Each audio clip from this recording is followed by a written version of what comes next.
Here, they were over there. This was the first period. They're like, we were hanging out, we're getting ready, and all of a sudden, bang, which is something that happens in the sport, right? But you're up now.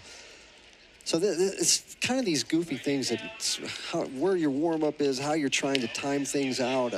I'm looking forward to this match here too. I think this is a pretty interesting matchup. Waters and McDougald both ranked. Waters has pinned 4 straight opponents and 5 overall this season. McDougald went 2-2 to finish 5th at Michigan State. Lost in sudden victory on Friday against Missouri.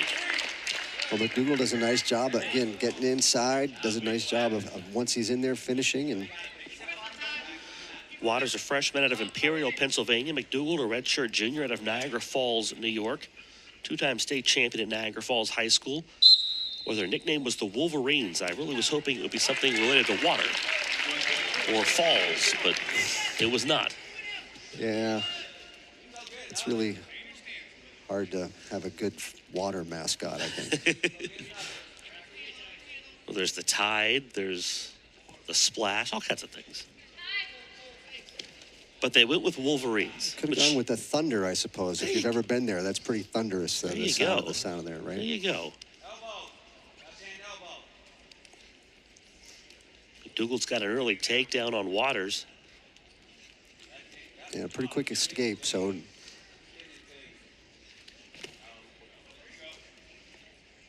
hand fighting and reaching, right? So you're moving your feet, you're trying to be in good position, the point of contact, where you're making touches, what kind of things you're attempting to set up. We talked about length a lot in 125, and I think it's going to be a factor here today. Waters is a very long guy for being the 149, and I think McDougald is trying to figure out how to overcome that.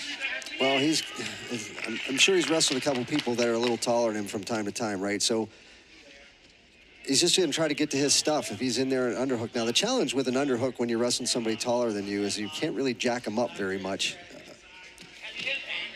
Waters tries that little sort of hip-in heist and a throw, reaches back and grabs the leg. We're going to get probably a stalemate here right on the edge, I would assume. Otherwise, let's blow this, okay. Hey, let him sit there for a while. Which has not been the norm today. No, he's been pretty aggressive in the warnings, which would have been great. I was surprised. I guess making them see if they could wrestle through it and whatnot, but that was the classic definition of a stalemate because neither one of them were going to move.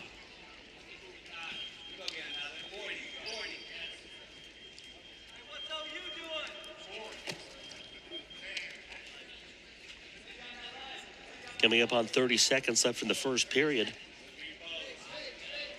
Very much still a feeling out period between Waters and McDougald. There's some motion by McDougald, sort of in and out, trying to get Waters to reach for him, and Waters tries that throw by that he really likes to do a lot. Try to do some quickness going on. Just some good scrambling, some good wrestling so far right here at 49. You really can see these two learning from what the other one is giving. Well, you can see that McDougald's trying to get Waters to step into him. And Waters is attempting to be careful about doing that while at the same time trying to stalk him and close that gap.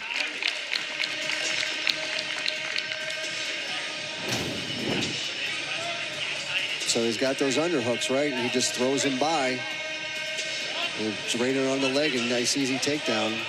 Right, Waters sort of gives it up because he's out of position a little bit. He's really leaning heavy forward. McDougald 3-4 on the season. Waters 7-1. Again, 5 of those 7 wins are by fall.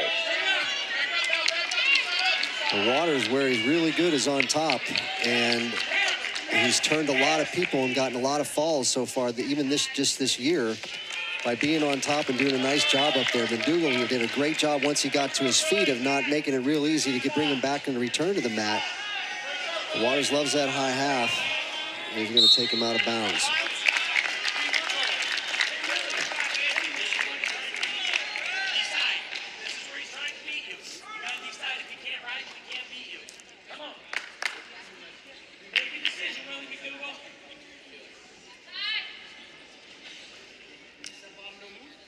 I would venture to guess McDougald will try to get to his feet real quick again if he can. Boom, right on up there. Waters just really weights it, does a nice job with that. Really comfortable where he's at. Usually want to drive that forward. He's a little high, but McDougald doing a nice job in there so far. Both of these teams simultaneously both these guys simultaneously trying to fight off attacks while they're doing their offense. I like that they're both so offensively minded, Tony. Well, and just a nice little scramble there on the edge. Just good wrestling by both guys. A few really nice scrambles here in the first period and a half. Right? I mean, Waters gets to his spot, and McDougald does a nice job of either blocking that and trying to stand up. But Waters counters that. I mean, just some good wrestling. It's a more cerebral sport that a lot of people want to give it credit for sometimes, but you can see in this particular bout where you can see the gears turning in both guys' heads. Right, exactly right. Yeah, I know it's sort of like the Neanderthal thing, right? Just grab them, throw them down. Right. But it's not so easy because the other guy doesn't really want to be grabbed and thrown down.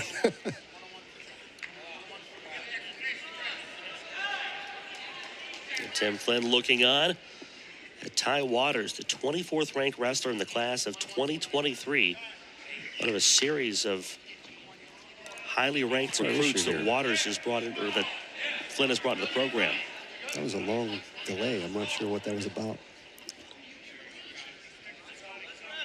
I wonder if there was a scoring issue for a minute, the way the official was over the table. Yeah, right. They may have put some time back on the clock is what we're being told. They both roll out of bounds. Yep. So you see McDougald try to do that Granby roll, but Ty Waters is tight to him, puts that half in. The roll sort of benefits Waters in that particular case because he's trying to do similar things anyway. But they both end up out of bounds. Another caution. Caution. Now Tim Flynn is up off the bench, yelling at the official, saying, hey, watch him. I think people were surprised that was a caution on Waters. Right. I think Waters moved, but I think McDougald did a little thing first, right? And now he's up and on his feet. He's got to be escape. Lead to 3 for Willie McDougald. Waters in on the scramble. Corner, right? Waters went in for the shot. McDougald comes in for the takedown. So this has turned decisively for Willie McDougald here in the last 10 seconds. Well, he did a nice job getting to his feet, and then he's quicker, right? He did a nice job being quicker and more powerful in that little space. Spun around behind, got a takedown. So Waters can't take that shot from far away on McDougald. He's just not going to get in there. He's got to get McDougald either moving towards him, or he likes that shrug to do this here too. Does get the escape point to make it a 5-point bout. 5 to go here in the second period. See, there's McDougald did a nice job of pulling the head down and getting him forward. We're going to run out of time here. So Waters just way too far away and just takes a shot, and McDougald does a good job of being quick and spinning around the corner and getting himself a takedown. Played right into what McDougald wanted him to do. Well, again, those are one of the things in making the transition from high school to Division I. In high school, he might get away with that shot a lot of times, right? But now, not so much. Because you said before, he's long and he does a good job with a couple of different things. Waters trying to tilt him. He's trying to roll him through. He's not going to get it. Can't quite do it. But we've got a locking hands called on. We've already got challenge. We've got a reversal called. They wrestle through. There's a brick on the mat. They're off the mat now. Just a heck of a good scramble. So I'm going to guess that Oklahoma's thinking that there might have been a near fall. When Waters goes to try to roll through, he stops there. The question is whether or not who's initiating that. Is he holding him there? There's that kind of stuff and the count of that, because McDougald's technically on top, right? So there's a potential of that being a near fall. Meanwhile, Roger Kesh was standing there patiently waiting for the officials to come his way. All right, so here they're trying to say there should be a count. It might have, but Here's, you see, here's the tough brick part. being tossed. Here's the tough part when you're wrestling, though, okay? So if you're in that position and the referee gives a 1 count, then you know you're in danger, right? Yeah. And you get out of there. And you can clearly see in that shot the 1 count comes. Well, I don't know whether the referee gives a 1 count, right? He did right in the background. Well, in part, though, he's signaling who's on top. So if he gives that count, whether it's a second count or not, when he does that count, then you know that you're potentially in jeopardy and you might choose a different course of action. Because it wasn't McDougald holding him there. It was Waters doing it that put himself in that position, right? So... Meanwhile, we're going to have a really interesting reset in this bout in the 3rd period with a minute plus to go. And in the midst of all that, a 2-point reversal was awarded to Waters. So now all of a sudden the takedown ties this up. Well, I mean, he's still on top, so you'd have to have an escape and then a takedown. But Waters is good on top, man. His thing, he can turn you really quick. And this is sort of an attempt at a reversal and a turn. And they're having that conversation over there about danger and what it is. And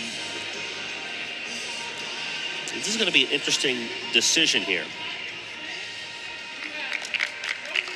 So the no near fall. Yeah. The call stands. So 2 points awarded for the reversal. Right. And the no near fall points. Correct. So as usual, the call rarely gets reversed by the people who initially made the call, but I think that's sort of one of those things that could go either way. If they'd have called that a near fall, it'd be hard to call it not one. Nice job by McDougald getting himself to his feet and out, but Waters does a good job of scrambling himself, and then we're probably going to get a warning for stalling here in a second. He can't get the leg twice. Can't get the leg. He's going to get warned for stalling. He's still out. Yeah. Right? He tried twice to sweep that leg, not able to get it. Well, you got to be careful when you're up because you're on the leg, so you have to be able to either get him back down to the mat or you're going to get warned for stalling in that situation. It looks like Coach Flynn is talking about having him cut him loose. But he's cut him loose and give up the escape point. Right. But you got to get the takedown, right? And he hasn't had a tough time doing that. He's shot from too far away, and McDougald's used his quickness, lateral quickness, to spin around a couple of different times. Final minute of the 3rd period. And there is enough riding time for Waters to have a riding time point. Which is big. If he can get the takedown, you're tied up, right? He doesn't have it by much, but he's got it. Goes in for the double, can't get there. McDougald, tried that little duck. He wasn't close enough there either. McDougald underhooks him, and they come back out to neutral. I mean, McDougald can end it pretty much with a takedown, but... Time running out for Waters. McDougald has wrestled very well in this one and has exhibited fine quickness. He's tried that duck under again, right?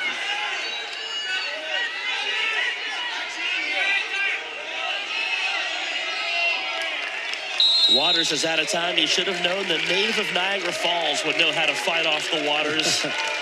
And Willie McDougald comes away with the 8-5 win here at the Coliseum. 2nd win for the 3rd win in 4 bouts for Oklahoma. More to come after this.